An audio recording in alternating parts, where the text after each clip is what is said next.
He could go all the way.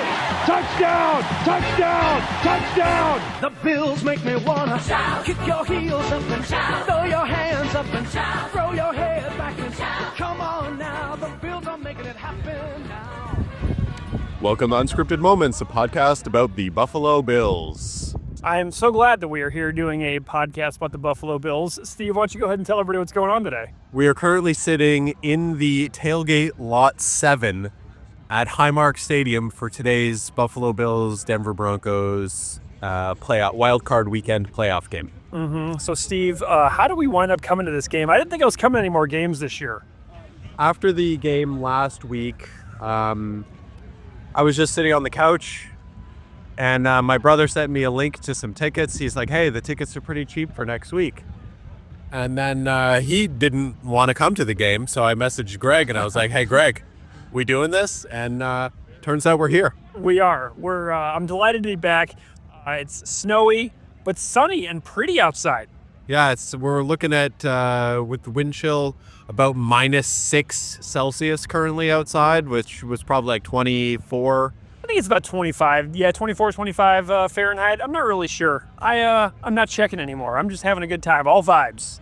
Yeah, we're having a great time so far. The food's been unreal today so far. Did you notice that the opening song of the tailgate soundtrack today was "I Don't Want to Be Me" by one of your favorite bands, Typo Negative? I loved that. I think adding that to the playlist was huge. That is such a good song. That's such an accessible starting point for that band as well.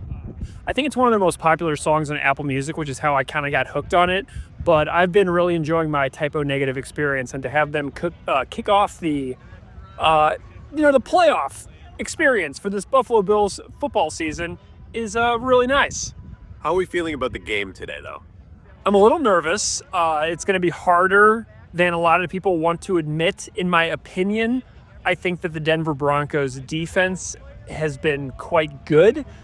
Bo Nix has had an impressive rookie season, all things considered, after kind of a shaky start in the earlier part of the season. And I think that it's going to be kind of a shootout, actually. I'm expecting it to be kind of a hard game because there's a lot to prove for a rookie quarterback to be on the road in their first playoff experience. And I think that the Broncos are going to have a better go of it today against a kind of Swiss cheese Buffalo Bills defense. And so I'm a little concerned about the fact of the nothing to lose, lot to prove rookie season quarterback and the Buffalo Bills' recent defense issues. So that's kind of my major concern. And Terrell Bernard is back today. Oh, good. I saw. Well, Hamlin's back too. And Hamlin played last game. Yeah. But Bernard is back, so I feel like pretty decent. I think it's going to be a close game until like midway through the third. Yeah, and what's really interesting, too, about coming to these Bills games is the first and the second half of a Bills game always feels like such a different experience.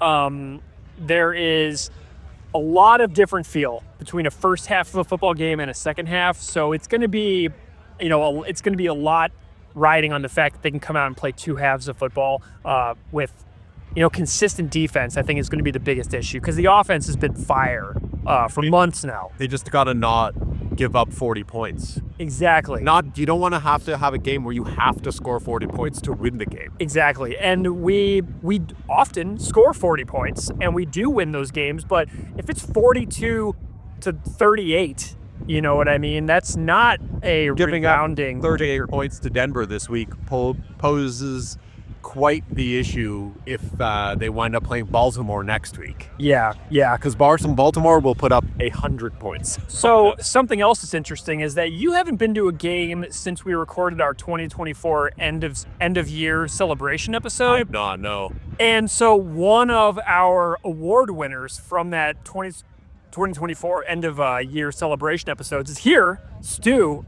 winner of Best Tailgate. And hosting a tailgate again. The award is true. The tailgate is unbelievable today. It is. It's really good. We're packed out. We've got a big crowd. And it's going to be a good one today. I'm really excited. I'm glad that we were able to do this. It's always exciting to come to a game. And I'm also excited today because we're sitting in a section that I've never sat in before. I've never sat in the 300s upper bowl. at Highmark Stadium. So I'm excited to get a totally different view of this game compared to other games. I'm looking forward to like the side view of the field rather than the end zone view and just see the different perspectives. So I think it's going to be fun. Yeah, what side are we? Are we kind of closer to an end zone, or are we more to the middle? Where are we at? I think we're around like the 15-yard line. Okay.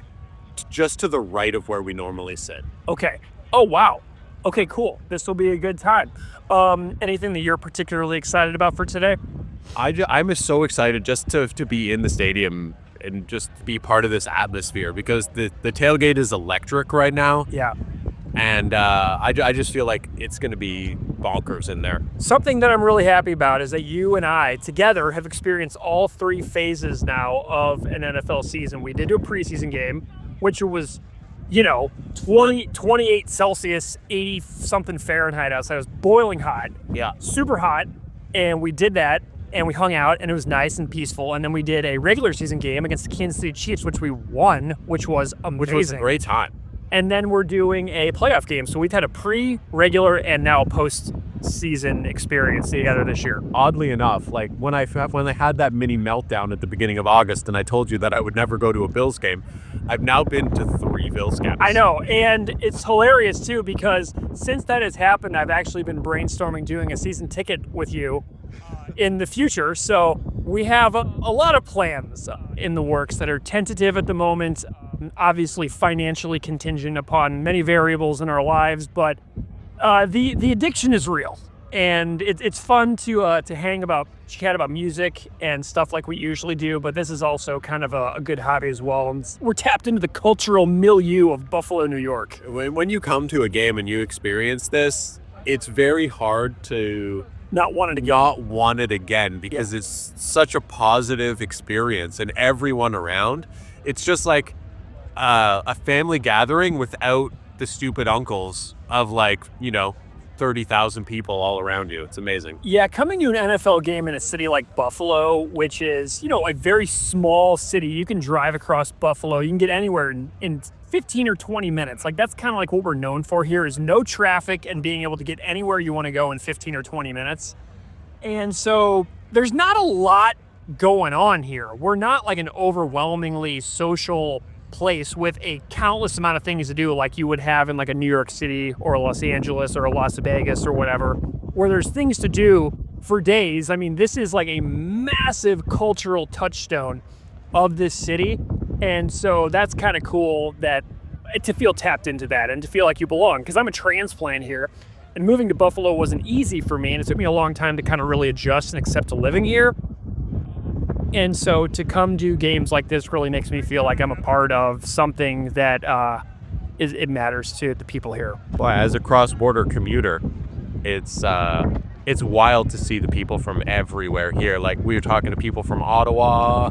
I wound up, there's right next to where we're tailgating, there's a group from Quebec that I was able to, had many conversations with them in French already today. Sweet. It's the second Bills game in a row where I've had talked to people in French. Yeah.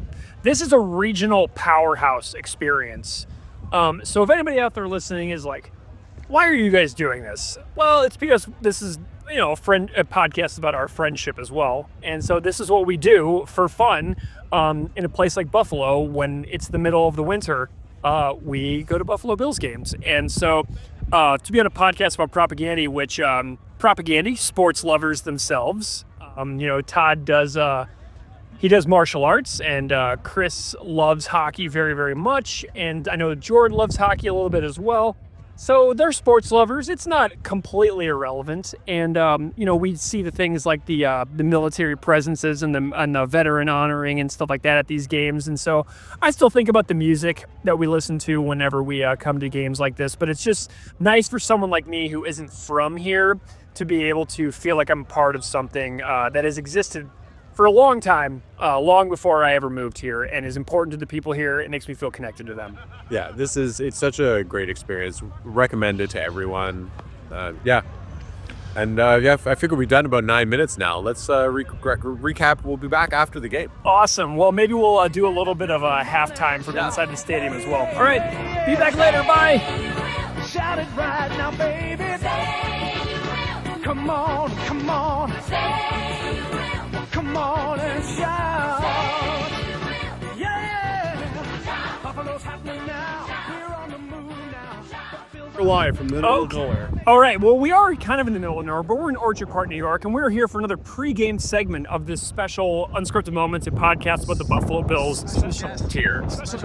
Winner of a 2024 Discord Podcast Listener Award, Best Tailgate, Stu. Welcome to the podcast. Thank you. It's a delight to have you here, Stu. Tell us a little bit about your Buffalo Bills love story. Oh, man. I feel like mine's probably the most organic version of that. I was not born and raised in Buffalo. Same. I'm actually from El Paso, Texas originally, which is kind of like in the middle of a no sports team zone, right? Yeah, Like, I'm it not is. 1,000 miles from any other sports team.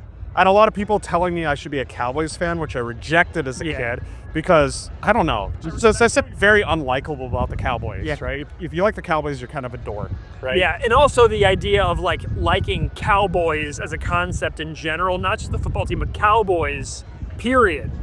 Just doesn't, it's not for me. I'm not going to talk shit about people who like wrangle cattle for a living. That's kind of cool, right? But like the American mythos of the Cowboys is a little weird, right? Like, yeah, I shoot people because they look at me funny. That's a little off. There you go.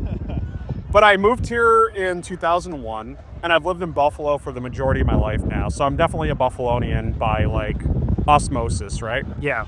And it's infectious here. You can't live in Buffalo without becoming a Bills fan. Eventually. It took me 4 years. If you reject it after living here long enough, You live outside of society. like every once in a while I'm sitting in the stadium with some guy who's like, I'm from Orchard Park, but I'm a Dolphins fan. I'm like, wow, you must be fun at parties there. You must. You're just trying to be a jerk. We're trying to be a contrarian for just the sake of it, for the sake of being edgy and funny, which Edginess is fun sometimes, but like we're reaching like cringy South Park levels of cringiness when you do that, right? So, it's infectious here. It's part of the society, and you're cutting yourself out from a very big part of what it means to be a Buffalonian if you reject that. I feel like you could kind of relate to that, right? Like, I've been talking about recently about how much you appreciate living in Buffalo now after a while. Yeah, and it's not about sports. Like, I get it. Like, the macho, like, I'm a sports guy thing kind of runs old after a while. for sure. It goes way beyond that. It's community for the sake of community. It's your fellow brother. Let's pick them up. Let's be friends. That kind of stuff. Yeah. And that really kind of like, after a while, took over. And now it's just part of my life.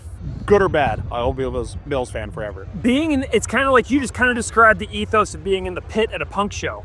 1,000%, right? Somebody falls over, you pick them up. You might not like them on a day-to-day basis, but like while you're there, that's what you do. Like, you're here, you're here to take care of each other, right? Yeah. And it's the same thing, but like a massive scale, a 1.4 million people scale. And it's beautiful in its weird way. It's not perfect. It's got its blemishes, but goddamn, I love being a Bills fan. Yeah, well, and you're a propaganda Yes, it's solid. I see a lot of it. I really love this band. So what's really funny, Stu, is that the other day I was at your house watching the away game that we just played against the Patriots last week, and your wife, Jamie Lynn, who gave me 3 records that she had doubles of, and I said, don't worry, 3 records will be coming back to you, and those 3 records are now sitting in the front seat of your car, so you have a brand new copy of Less Talk More Rock sitting in your front seat. Well, I'm looking forward to that because I love that album. I actually, ironically, as a vinyl collector, don't have a lot of Propaganda albums on vinyl. And like, that's a shame because our vinyl records are really that sacred, let's sit down and listen to it time. Yeah. Like we did that last night with a couple of Sunny Day Real Estate albums. The Rising Tide. I went to your house. The Rising Tide is on. The Rising Tide is hands down my favorite Sunny Day Real Estate record, and my number 1 most played record of 2024, even though it came out in 2001. I'm obsessed with that record. We sat down, listened to a couple of Death Cab albums, had some wine. It was a good time. And I really should do that more often when it comes to Propaganda because I don't know if this is what a lot of people think, but I think they're a great album band. You got to sit down and listen to the album because all of the albums kind of distinctly have a vibe. Yeah. And those vibes are really important. You know what I mean? We've kinda, talked about that so many times. Okay, yeah. Like the supporting cast vibe and the Today's Empires vibe and the Let's Talk More Rock vibe. Every record has a vibe. I'm definitely a Today's Empires kind of dude. That's my shit. I know you are. Yeah. Well, you now own Let's Talk More Rock on classic black vinyl. It's sitting in the front seat of your car. I will just sit down and listen. I'm really excited for you to have that experience, and I feel like it's because I have 5 copies of Less Talk More Rock, so I gave you a classic black pressing of Less Talk in exchange for one of the records that you gave me. So I'm pretty stoked about it. I feel like I do need to defend myself. It's not like I haven't sat down and listened to all these albums individually. Of course you have. No need to defend yourself here. I'm on a propaganda subreddit. Chances are I've listened to the albums, right? But like, I've talked to you. I love talking to you about Today's Empire, Tomorrow's Ashes, because that was the record, man. That was the one that got me. And so the fact that we're sitting here, we're standing in the snow right now. People can't see where we're talking. on a weird hill next to a bunch of porta potties. That's how much we love this band, right? We really are. Maybe we should do a triple selfie here with me, Steve, and Stu winning our best tailgate in the 2024 Discord Podcast Awards in the year-end celebration episode, by the way. Clearly had a lot of competitors. And speaking of which, I just want Stu to, before we wrap this up, to just briefly tell everyone about today's tailgate. What was the menu? How did you go about putting it together? Just tell us what we were working with today. So I made some Puerto Rican style empanadas. I'm a very culturally confused white boy. Yeah. Growing up in El Paso. I grew up in El Paso, Texas. My mom is from England. My best friend growing up was a Bahamian black guy. So my love story to my friends and family is always cooking. And I wanted to make something that I thought was a good food for the cold and the heartiness. So I made empanadas in the Puerto Rican style. So some pimento, a little bit of olives, some Goya spices and stuff like that, because I think it's delicious and soaks up the beer real good. We also just had a myriad of different beers and stuff like that. I just want people to feel welcome and have a good time. Anybody in the entire world who cares is always welcome at our tailgate. I don't care if you're somebody randomly listening from, anywhere in the world. Come down, hang out with us. It's such a good time. I just want people to have fun. Yeah, so Stu and his wife and my girlfriend Patrina are all season ticket holders. I don't come to every game. I love coming to games, but I'm not a season ticket holder. You should. You should put yourself in a crib leg financial debt to come hang out with us everywhere. We're working on it. We had to talk about it earlier. Yeah, we're working on it. We're working about ruining our Steve ventures and our kids' security forever so we can watch football for the rest of our lives. Desperately trying to ruin our lives. So we're doing it. Okay. But if anybody out there is ever listening to this and you come to a tailgate, please message me on Instagram or email me at propagandipod@gmail.com, and I'll hook you up with the tailgate. Stu, thank you so much for being here. It doesn't even have to be a tailgate, by the way. If you're just in town, hang out. For sure. I agree.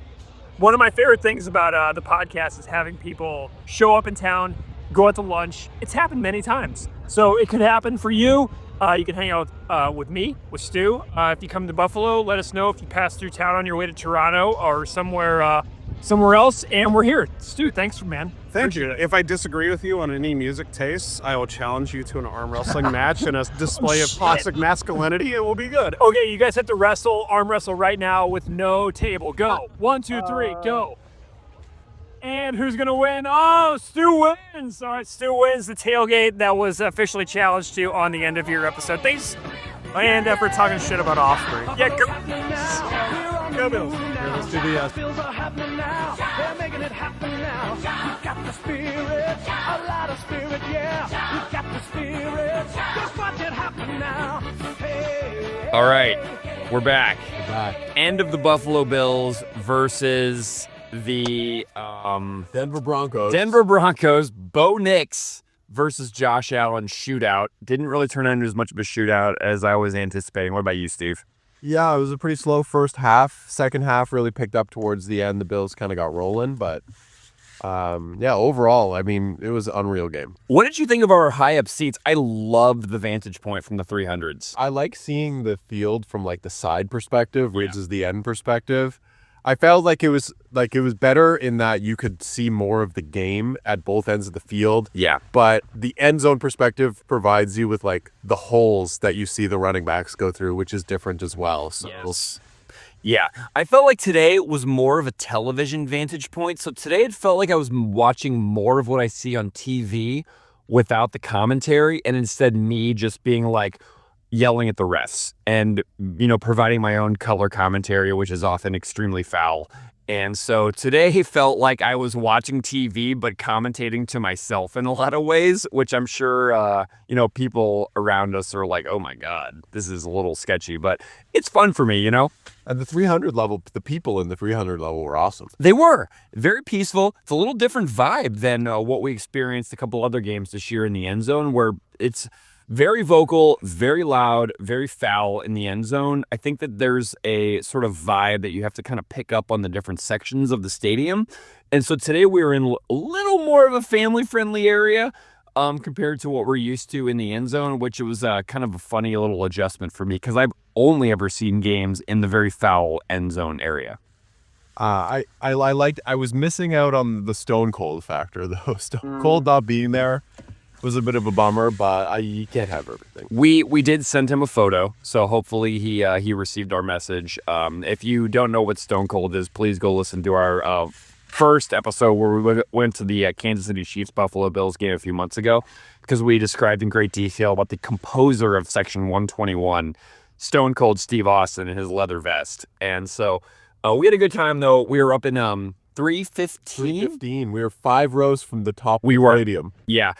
I took a couple of panoramic photos from the very top of the stadium today, which was neat because you get this, when you look out in the distance, you get this vantage point of Orchard Park in Western New York from the top of the stadium. You can see into the distance from the top of the stadium in every direction. And so you can get a panoramic viewpoint of Orchard Park, New York from the top of the stadium.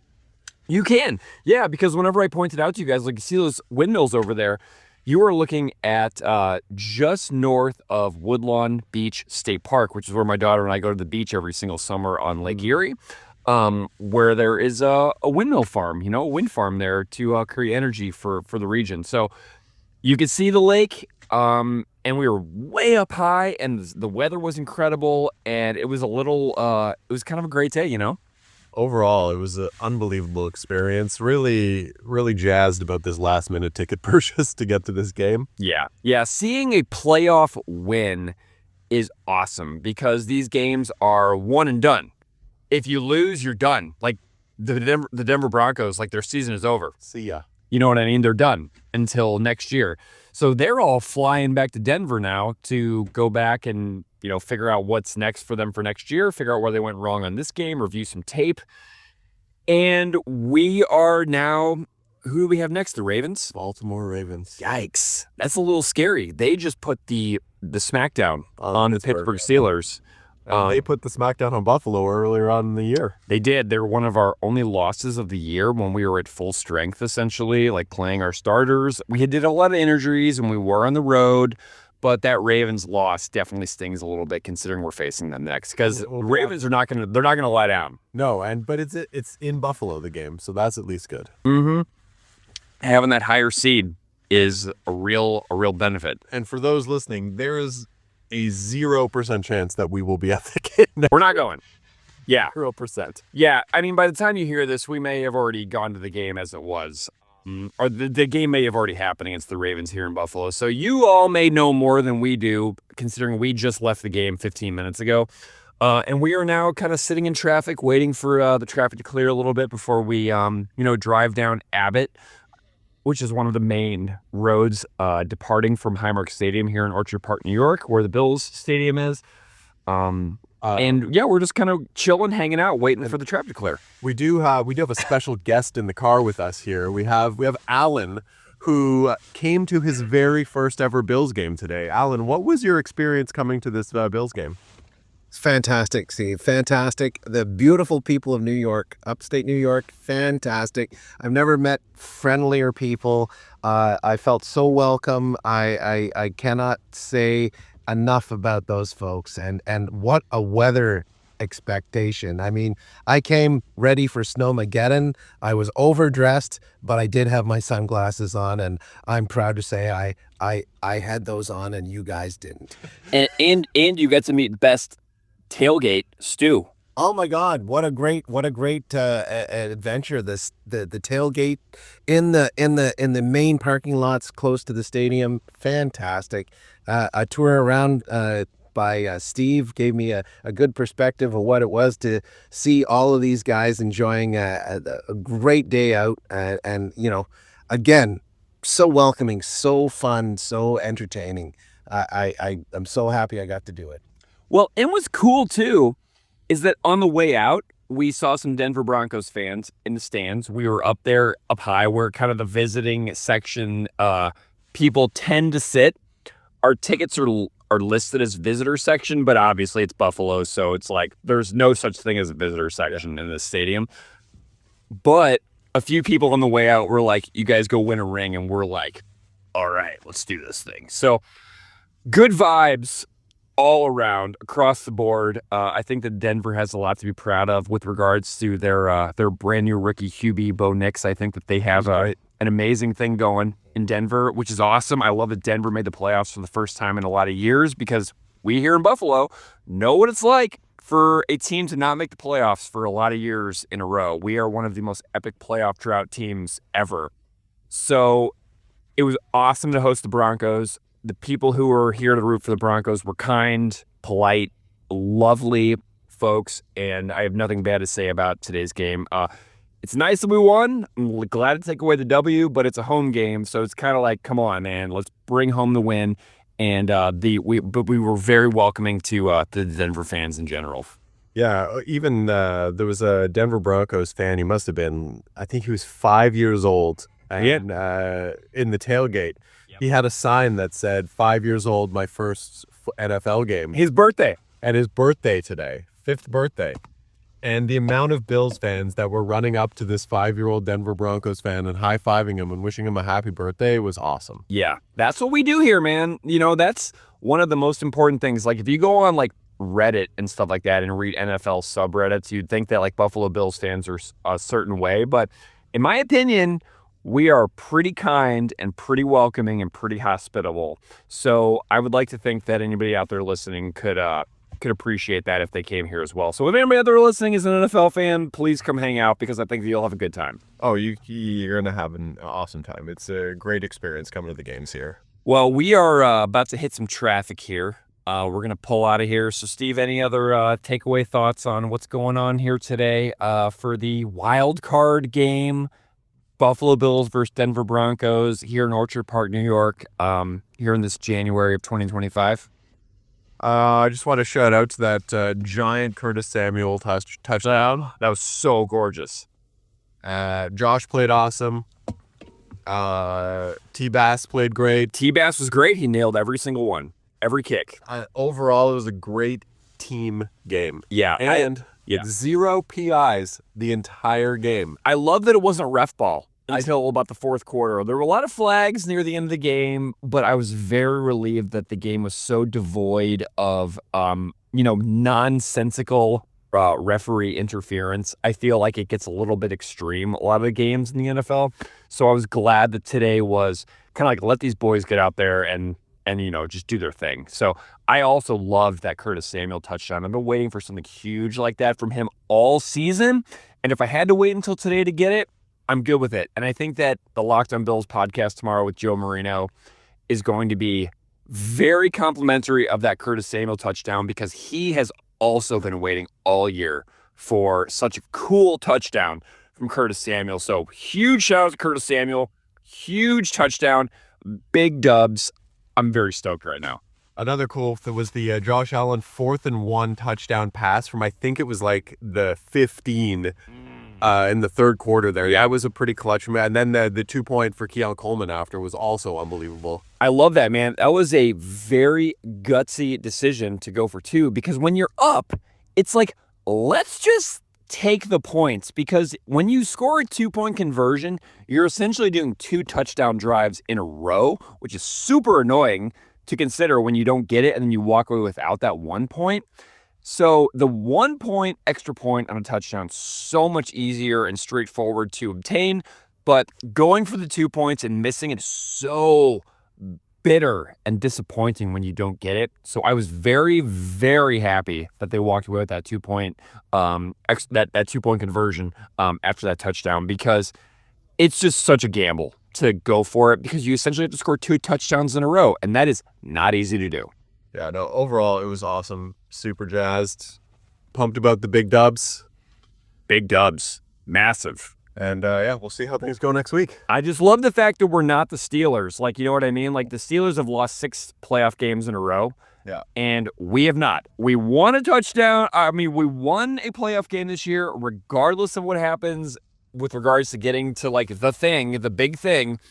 We won a playoff game this year for the 2024 season. So I am counting that as a massive, huge win. And we were in the building from way up high. Gorgeous day, gorgeous weather, great company, awesome friends, good jams. We also had some typo negative at the tailgate. Yeah. And what a great day. So Awesome day. Steve, Alan, thank you so much for hanging and for, for going to the game with us. It's awesome, guys. And thank you for listening. Awesome. Thanks, everybody. Go Bills. Go Bills. Let's go Buffalo. Let's go Buffalo. Let's go Buffalo. Let's go Buffalo. The Bills make me wanna shout. Nobody circles the wagons like the Buffalo Bills. Okay, guys, where else would you rather be?